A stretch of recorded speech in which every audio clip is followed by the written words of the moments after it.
What if your anxiety wasn't a lifelong sentence? What if your depression wasn't a flaw in your brain, but a cry for nourishment?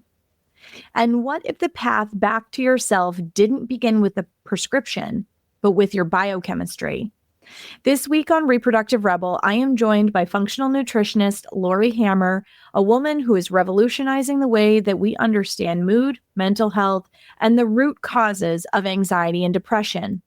Together, we unravel the myth of chemical imbalance, explore the power of targeted amino acid therapy, and talk openly about what it means to become emancipated from a medication when and only when your body is ready. This isn't anti-medication, it is pro-informed choice, pro-root cause, and pro-rebellion. If your inner voice has ever whispered, there has to be another way, this episode is your compass. Tune into Healing at the Root, now streaming everywhere you get your favorite podcasts. Hi, I'm Adrienne Irizarry. I'm an East Asian medicine practitioner who is passionate about women's health and helping women to live their best lives. My goal is to put you in the driver's seat of your health, offering holistic solutions for a symptom-free life. Statements made in this program are for educational purposes only and not intended as a substitution for medical consultation or advice. We do not claim to diagnose, treat, or cure any diseases. This podcast is inclusive and welcomes all gender identities. The focus of the program is on biological function, and we will use the term women throughout, but it is referencing physiological and social challenges for biology, not identity.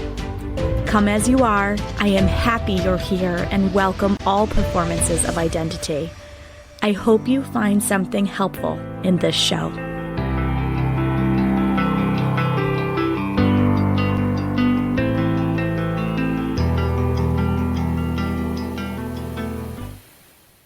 Welcome back to another episode of the Reproductive Rebel podcast. I am so thrilled to be joined by Laurie Hammer today. Welcome to the show, Laurie. Oh, thank you, Adrienne. I'm so excited to be here. So Laurie and I had a really awesome conversation. She is a functional nutritionist, and we geeked out about all things nutritional therapy when we were talking in our screening call. I'm going to have her introduce herself, and then we're going to get into a really juicy conversation around medications, anxiety, and depression, guys. So I'm so excited. Yeah. So take it away, Laurie. Tell the awesome listeners who you are and what you do. So, Laurie Hammer, I am a functional nutritional therapist. I'm also a mom, a grandma, a wife, and I've been on this journey of my own since like 1996. So, went through an eating disorder, went through cancer diagnosis, challenges with my kiddos, and I see clients from all over the world. And I specialize in amino acid therapy for balancing your brain and helping with anxiety, depression, and all the brain-related issues. Awesome. So for people who are not familiar with what amino acid therapy is, can you elaborate a little bit about what it is and how it works? Sure. So amino acid therapy, well, first of all, amino acids are basically pieces of things that make up protein. So they're like pieces of protein, right? And so amino acids are the foundation for everything in our body, from our hair, skin, and nails to our organs, to our enzymes, to our hormones, to whatever it might be. So amino acids are very important to everything. They're foundational. And in particular, they're foundational to neurotransmitters. And so your neurotransmitters affect your mood, or at least some of them really affect your mood. And so my goal with amino acids is to use therapeutic doses of specific amino acids to target specific neurotransmitters so that we can nourish your brain, nourish those neurotransmitters so that your neurology in your body becomes calmer, so then you can heal your hormones, then you can heal your gut, and all sorts of other things. That's a beautiful explanation. I find with a lot of my clients who are vegan in particular, that their cycles tend to be really challenging because there are certain amino acids that they aren't getting enough of in their diet. Correct. And a lot of that has to do low serotonin, or their endorphins aren't up to par. And when we start targeting with those specific amino acids, it's just kind of like magic sometimes for people. Like all of a sudden, well, I know, I'll just use myself as an example. And I see this happen with a lot of my clients. The first time I had my period, because my period was awful. Like I was on hydrocodone for my periods because they were so bad. And so they would prescribe me 2 hydrocodone a month. This was way back when, and I don't know if they do that now, but it was so bad. And I had such heavy clotting. The first time I had my period after I started amino acid therapy, it was like, oh, I got my period today. It was flipping amazing. It's huge. It's huge. Like, oh, if I nourish my body, this gets better. What a novel concept. This is something that I preach in my practice as well, is all about the ways in which we nourish our body. And it's particularly important for people who struggle with things like anxiety and depression. I see that a lot in my practice. And as an herbalist, a lot of the foundational concepts, so like there's different body patterns that are prime for these kinds of symptoms to show up. And a lot of the foundational concepts as an herbalist actually come from the body not having enough of something that it needs. And then this is one of the emotional symptoms as a byproduct. Yeah. Yeah, absolutely. Yeah. So if we fix those deficiencies, then all of a sudden the body just comes back into that rhythm. Sometimes it takes a while for some people, but a lot of times it's pretty profound. Within 14 to 30 days, all of a sudden your rhythms are totally different when you start nourishing your body. So how do you see that show up in terms of working with people who are on medication? Maybe they don't want to be on medication. They want to migrate off of medication. Yeah. So medication it's a mask, right? It's a symptom manager. And so it disrupts your rhythm. It just does. I mean, there's no other way around it. And so when we're dealing, especially with female hormones, female rhythms, those kind of things, when we're on those mood medications, we'll use SSRIs as an example, you just don't feel like you were created to feel, right? And so you're not in tune with your cycle. You're not in tune with what your body really needs.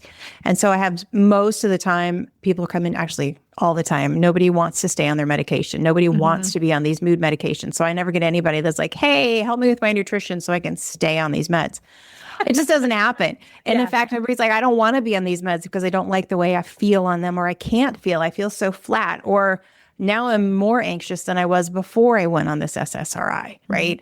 Or my brain just can't focus. Like, okay, I'm less anxious, but now I feel so numb and I can't even finish a task because my brain just doesn't know how to work anymore.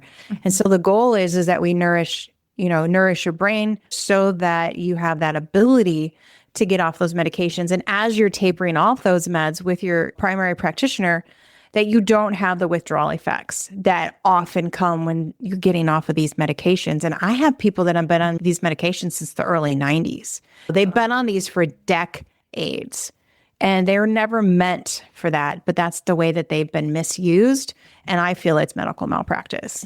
Absolutely. Well, and looking at what you're seeing in your practice and the fact that nourishing the foundational elements of a person's body can completely change their mental health picture. Like when you're working with people who, I had a client a few years ago, one of her biggest concerns about getting pregnant was the fact that she had very high anxiety. And the high anxiety, not knowing how meds would affect her baby, and should I still take them? Am I going to be unable to function if I stop taking them? It's a really common concern for clients that come through my practice. Is that something that you see as well, as particularly when you're looking at like cycle related things? Oh my goodness. Yes, definitely. I see it all the time. And it is a big concern. If you're in your fertile years and you're wanting to get pregnant and you're anxious and depressed and somebody puts you on a med, well, how is that going to affect the baby? There's no studies. There are 0 studies, 0, 0, 0. Like, we don't know what this does long term. And yet we kind of pass them out like candy, especially to fertile women, and before they get pregnant or after they get pregnant and postpartum. Oh my goodness, all the time. We don't know what that does in the breast milk. We have no idea. That has not been studied. And how does that affect our children? We'll use SSRIs again. How does that affect their serotonin production, or do their receptor sites develop fully if mom is on an SSRI? And I don't say any of this to have any shame or to make anyone out there to feel guilty, because we just don't know, because it hasn't been studied, and you're trusting the person that you're going to for these conditions because you want to feel well. Well, you don't want to be anxious. You don't want to be depressed, but we have to figure out, like, Why are you anxious? Why are you depressed? It's not just a condition. Like it just didn't all of a sudden happen to you. There has to be an underlying reason.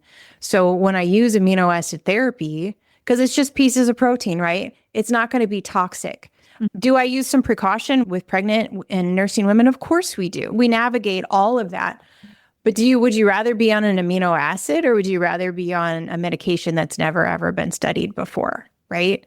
It breaks my heart. I guess I get so distracted when I'm talking about this because it breaks my heart because I see so many women who have been put on these meds most of the time postpartum. And then the 20 years down the road, they're still on these freaking medications. Mm-hmm. And then all of a sudden their hormones are so messed up. They don't know how to feel. Their marriage is a wreck. A lot of them have been divorced. Their relationship with their kids aren't good. It just goes on and on and on. And it's all because nobody took the time to figure out, well, why do you have that deficiency in the first place? Mm-hmm. Like sometimes it's just because you're just deficient. So let's just fix the deficiency and teach you how to nourish your body. Maybe sometimes you were exposed to mold or you had, something else going on, right? So we need to figure these things out. And you can't do that in 10 minutes with your primary care physician. Well, and a lot of them are trained that way. No, not at all. It's no shade on them. No. It's the fact that they are trained for acute kinds of issues. And I use this analogy a lot, but like I want a super skilled OBGYN to save my life if I'm having an ectopic pregnancy. Correct. But there are many shades or stops on that bus between I need to do hormones and surgery and I have this symptom that is disruptive. Correct. And a lot of times we go straight to the extreme. Like one of the things that I see a lot right now, and it makes me crazy, is everybody thinks hormone replacement therapy is the fix for emotional changes during perimenopause.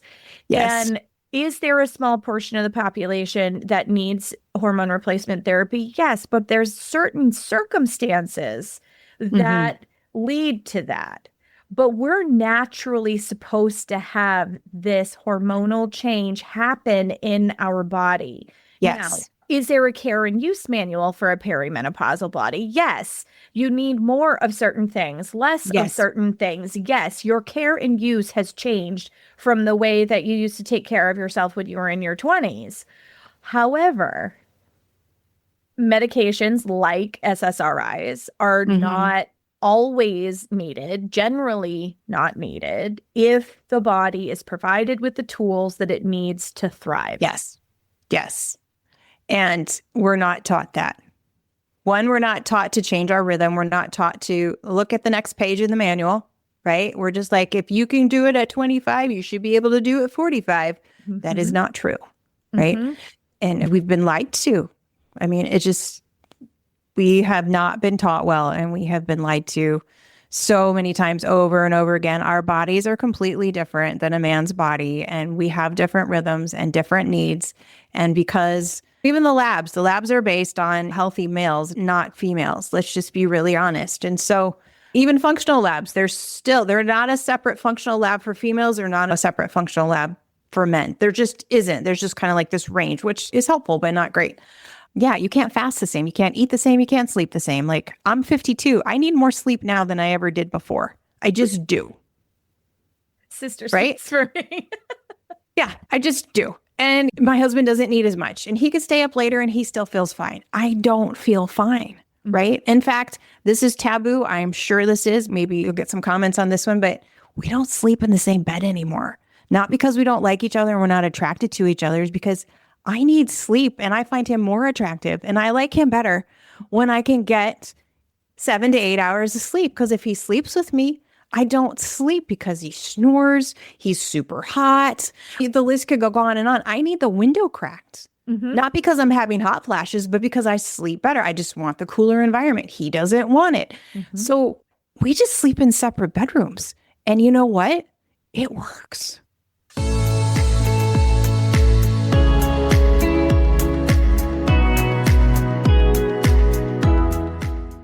Before we go deeper into this, if you're listening and thinking, I want more of this kind of conversation, the Rebel Frequency Inner Circle is where we continue in. It's a private space with one bonus episode each month, plus small practices and a community of women doing this work in real life. You can join us through the link in the show notes. All right, back to the show.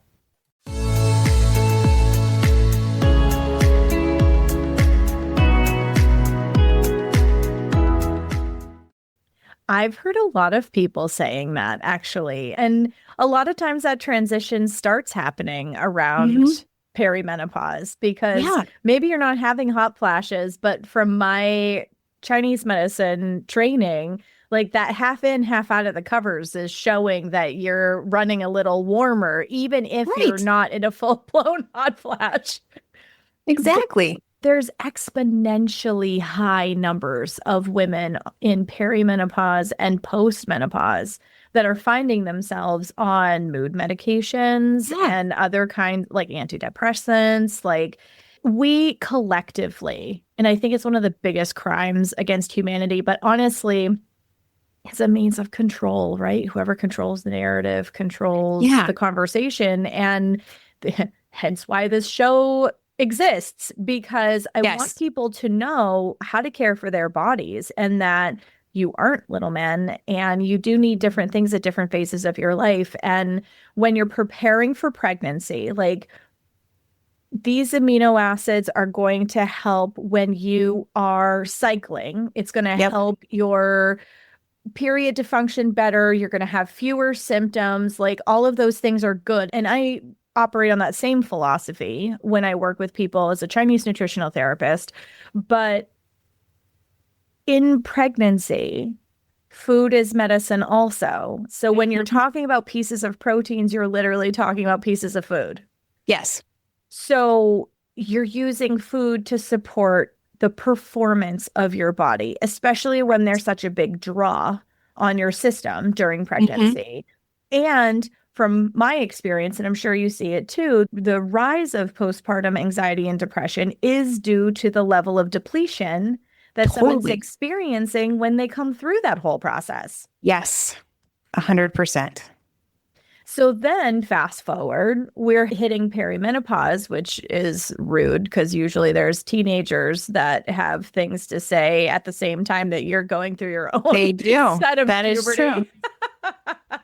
Yep. Just before this call, I was hugging a teenager who had bit my head off and then came in tears and apologized for the fact that she's feeling angsty and angry and she's not sure why. And I'm like, honey, this is all part of the process, right? But I have to be at a certain frequency in order to be able to meet that, right? Yeah. And that's where things get really hard in perimenopause, is you're dealing with your own transitions, which are making you feel all kinds of ways. At the same time that you're dealing with teenagers, you're dealing with aging parents, you're dealing with a mortgage, you're dealing with recovering from a government shutdown and a partridge in a pear tree. You named it all. Right? Like, I just pretty much described my life. So, but I mean, this is a lot of people's lived experience, though. And then, so now we're adding a level of stress on top of a hormonal transition. Right. And our body's needs are completely different. So, what would be your top suggestions for people who are headed into this phase of their life in terms of what to look for and the support that they might need? Yeah. So look for, do you have weird fears now? Like, do you have fears that you never had before? Whether could be like something really bad happening to your kids and all of a sudden you're kind of obsessing about it. Or maybe all of a sudden you're a fear of heights. You didn't have that before. Like things that you didn't have before. Like all of a sudden your brain is just changing. You're more anxious. You're more depressed. You're more OCD about things and things have to be in the box all the time. Maybe you're not able to focus as much as you used to. You're forgetting things, or maybe you just don't like being around people. Let's just be honest. There's phases in our hormone cycles where we just don't want to be around people, but that seems to expand for people. So some of those things. And just working on those deficiencies. And so whether you're prepping for pregnancy or you're 52 or 60 or whatever it might be, let's take a look at those deficiencies going on. Let's look at those amino acid deficiencies. And I get really targeted on that. So I use specific amino acids for specific neurotransmitters in therapeutic doses. It's not just taking like just an amino acid supplement, like a full spectrum one or whatever. It's like getting super targeted so that we really actually nourish your body, fix the deficiency, and then teach you how to maintain it. Which I think is so important because this is where people start going down the Dr. Google rabbit hole. Is they just want to feel like they're driving their own bus instead of their body driving it. Correct. So I actually really love that list that you just gave because I don't think people recognize that some of these subtle shifts are like signs. Yeah, they are. They're signs. Like even with myself, because I've been doing this for so long that I'm kind of in tune with things. But sometimes we just don't recognize it. And we've had a couple weddings come up lately. And I'm like, ugh, I don't want to figure out what I want to wear. I don't want to go to the wedding. I don't really want to talk to people, all those kind of things. And then it like hit me. I'm like, oh, what am I deficient in? Right? Because I am not a huge extrovert, but I'm also not, I wouldn't say I'm super introverted naturally. And so I started boosting up a few of my amino acids and I'm like, oh, maybe I haven't eaten enough protein. So just kind of like checking in with yourself. And yeah, I feel really better. And I was willing to go to the wedding and actually enjoyed it. So, but it's just like small life things instead of ignoring it, going, okay, this isn't normally how I act. Or if all of a sudden you're just like snappy and everybody's irritating and you just want to go in your room, eat by yourself, cry by yourself, read a book, do whatever, those kind of things. Okay, maybe not, maybe there's something else going on, right? Because we're not meant to be isolated. We're not meant to not have relationships with people. So if you find yourself not wanting those things anymore, check it out. There might be a deficiency going on. How do you work with that with people who have, I'm going to use a bigger blanket like absorbent, and this could look like Crohn's, celiac, diverticulitis. Maybe there's a gut imbalance. One of the things that we had talked about in the screening call is that like SSRIs and other kinds of medication that fall into that same kind of performance category tend to wreak havoc on the gut. Oh, they wreak havoc. That's like taking an antibiotic for years and years because it just destroys your microbiome. And so when I'm working with people and as they're tapering off their meds, one, we're always doing the amino acids first. So nourishing those neurotransmitter pathways, nourishing the body. Then we can go and help that gut heal because we have to have that brain to gut axis, gut to brain axis totally healed, that vagal nerve. We're doing some detox. So supporting all of those systems because those medications make your body toxic. They make your gut toxic. They destroy what's naturally supposed to be there, really from head to toe. I mean, we always just talk about the gut, but it's your microbiome from head to toe. You have a microbiome in your brain. You have a microbiome in your vaginal tract. You like all of these medications shift that so that your body doesn't run on optimal performance the way it's designed to. Yeah. And I think that's really important because I don't think that is something that is talked about nearly enough in the overarching conversation. So like when people are talking about how they're feeling, a script gets written quite quickly and then people move on rather than questioning, well, what are some of the other side effects? I see this with birth control as well. And that can also affect the way that your brain functions. I could do a whole episode on that. So for sure. Maybe I should. But when you're working with somebody who either has been on these medications for a long period of time, or they know, I see a lot of this in people who identify as celiac. How would they go about working with that? Because they already have this predisposed issue to being able to absorb things. Right. So, I mean, again, we're going to start with amino acids, calm the neurology so that the neurology in your body has the opportunity to heal and to respond appropriately. I think part of whether it's Crohn's, colitis, celiac, whatever it might be, a lot of that goes back to our nervous system being able to communicate. And if our nervous system can't communicate well, then your body can't heal well. Right. Do you see this with bariatric people too? I do. Yeah. Okay. Yeah, absolutely. Absolutely. And so there's some things, if you've had half your stomach removed or your entire stomach removed, there's things we can't do. It just, you're always going to have to do, it's a workaround system for sure. And you may need to take the amino acids for the rest of your entire life. And that's just the way that it is.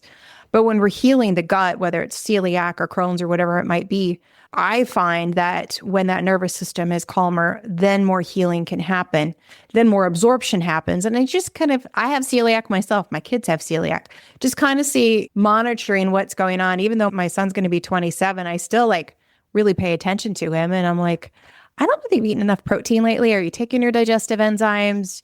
Maybe we need to do XYZ supplement again with you. And you just navigate it a little bit differently. And it takes a while. I don't think people really understand your gut's not going to heal in 90 days. Like the studies are showing if you're consistent, right? If you're consistent, it takes a good year to really shift that microbiome and get a better balance. And I think it even takes longer because you still have to maintain everything. And I don't think people really understand that. It's kind of like your brain. Once we've depleted ourselves, we have more susceptibility to being depleted again, right? Like it's just kind of like the weakest link. Once you break your ankle, that ankle is never as strong as the other ankle. Yeah. And so we just have to be super mindful. And I hear a lot of times, I just don't want to take supplements anymore. I don't want to keep working on this. Okay, what's your alternative? What is your alternative? I'll use my mom as an example. She died a few years ago of dementia and other related issues. And she had over 40 surgeries, like literally had 40 surgeries under anesthesia 40 times. She had a severe car accident, severe head injury. And at the end of her life, she was diagnosed with neurological Lyme. During that whole process, I mean, like, I know your face is like, holy cow. Yeah. Right. So I wouldn't even call it dementia. We just named it that because what else are you going to call it? She just stopped knowing who any of us were, but she also stopped doing all the things that she needed to be doing. And in less than a year, she didn't know who anybody was because she was tired of doing those things. She was tired of this, tired of that. And I use that as an example. And I don't want people to feel bad, like, oh, you're talking about your mom or that. That's not what I'm saying. The point is she stopped. She stopped. She stopped taking care of herself in the way that she needed to be taken care of. And she clearly had higher needs than I do, or a lot of you listening. And it is a lot, but the alternative was pretty crappy. Like 2 years of taking care of your mom who doesn't know you. Do you really want your children to go through that? And so when you're working on your health, especially when you're working on your brain, when we're talking about nourishing your brain and getting everything better, like, think about that. Like, what does that look like 10 years down the road? How are you going to show up for your kids, your grandkids? What do you want to be that person who doesn't remember them? She was only 69 when she died. I mean, she was super young. And the last 5 years of her life were pretty shitty. Let's just be really honest. Yeah. Right? Do you want that? And because you decided you just got tired of doing it, let's just not go there. Yeah, I have celiac disease as well. It's so funny. I always feel like I always find the celiac in the room. But it's a lot more common than people realize. It really is. And I like having these kinds of conversations because like I'll have people come into my office and go, oh, I just had a test done and I found out that I had celiac and I had no idea that this is why I had brain fog and I had this and I had that. And like for people who aren't familiar with celiac, because I know I sure wasn't when I was diagnosed, it shows up with neurological symptoms. Yes. Yes. All the time. You may not have any gut symptoms at all. Well, I had those too, but I mean, I did too, but I've had people that they're like, my bowels work perfectly fine, no issues. And it was all neurological. Yeah. And if you can't absorb stuff, your neurology is totally depleted. And so is your microbiome.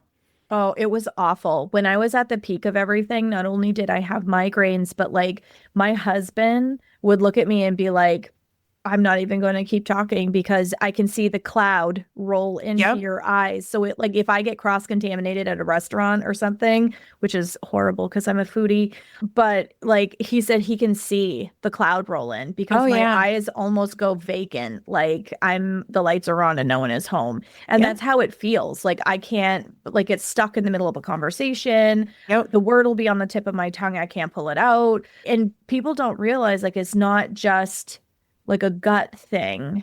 If you truly have celiac, like there is a lot of neurological stuff that comes along with it. And So when people are looking at how their body functions, you were talking about not stopping, right? And continuing the care. When I was pregnant with my son last year, I was taking the same amount of vitamins, and I'm going to call them vitamins. It's herbs and other things. But I would take the same dosages twice a day. Instead of just taking the normal bottle recommended dose in the morning, I would take it again at the end of the day so that I knew that I had enough on board for my son, because I knew that I wasn't going to be absorbing things the way that everybody else does. And I've done a ton of things to work on repairing my gut, and my symptoms are like almost non-existent, although it's made me far more sensitive to cross-contamination. But yes, yay. But I think it's really important to mention things like that, because a lot of times when people have colitis, they're aware of it. Celiac, not necessarily. Yeah. And I always recommend that if people are having issues, mental health or gut wise, that they go see a functional nutritionist, because. Yeah. And I always test people for celiac. Do you have genetics for it? Let's test it. Let's find out. Do you have genetics for it? See, and I had no idea that I wish I had met you so many years ago. On average, it takes like 11 years to get a diagnosis. It does. Yeah. And you can do other testing for like, do you have active? What level is it? All that kind of stuff. I don't do that. Do you have genetics for it? Don't ever freaking eat gluten again. Just don't. I mean, why would you hey, let's just keep it simple. Don't eat it. Yep. Yeah. You want to heal your brain, heal your gut. Let's just take all this out, and you're going to be healthy. You're going to live longer, and your family's going to enjoy you. So I just find it's just simpler that way. I love that. So if you were going to leave our audience with one final thought in terms of where to start, if somebody is listening to this and going, oof, I've always had issues with anxiety, where do I begin? Yeah, contact me. Let's try the amino acids on you. I do an initial assessment on people. So it's an amazing first appointment. I send you a kit of amino acids in the mail. If you don't live close to me, we get on a Zoom call just like this one. I have you fill out assessment forms. There's no blood work. There's no urine. There's no nothing. We just do the amino acids first. See if you respond to them or not. Let's get you feeling really good, and then we can talk about the next steps. I love that. That was actually maybe one of my questions, is how much testing do you do? Because I have some clients that are like really resistant to, I don't want to be stuck again, because I've had so much blood drawn. Yeah, we don't need to, right? We don't need to. The pioneers that came before me, they made up this amazing form. I've been using it for a couple decades now, and it's really great at assessing amino acid deficiencies. And then I send you the kit and we just try them. That's all you do. You open up the capsule, you put the powder under your tongue. We stare at each other for like 2 minutes, and we wait and see what your brain does, what your body does. Do you feel anything different cognitively, emotionally, or physically? And then we go from there. And then we find our starting doses, which amino acids you respond to. And then you meet with me for 90 days and we tweak them as needed. We work on your basic dietary changes, your gut health, and we go from there. That's awesome. I love that. So if people want to reach out to you and get in contact with you, how can they do that? You can go to my website, lauriehammer.com. You can schedule a free 15-minute phone call with me. Tell me your story. We'll get that initial appointment set up. If you want to follow me on socials, I am at Take Back My Brain on every single channel. I love that. Thank you so much. I think this is such an important topic. So important. It's one that I see come through my practice all the time. And so thank you so much for coming. Thank you for having me. Your wisdom, because people need this. Yeah, they do. And I hate seeing people suffer. It breaks my heart, and we don't need to. We don't need to. We're not created for that. So let's up level. Get those amino acids in. Thank you, Adrienne. I appreciate you so much. Oh, thank you so much for your time and your talents. And until next time, everybody. If you're listening to this and feel like there's still something here for you, like the conversation isn't quite finished in your body yet, that's exactly why I created the Rebel Frequency Inner Circle. It's a private space where we go deeper, with one bonus episode each month, small ritual practices, and a community of women who are actually living this work. It's just $5 a month. You can join through the link in the show notes. Come stay in the conversation.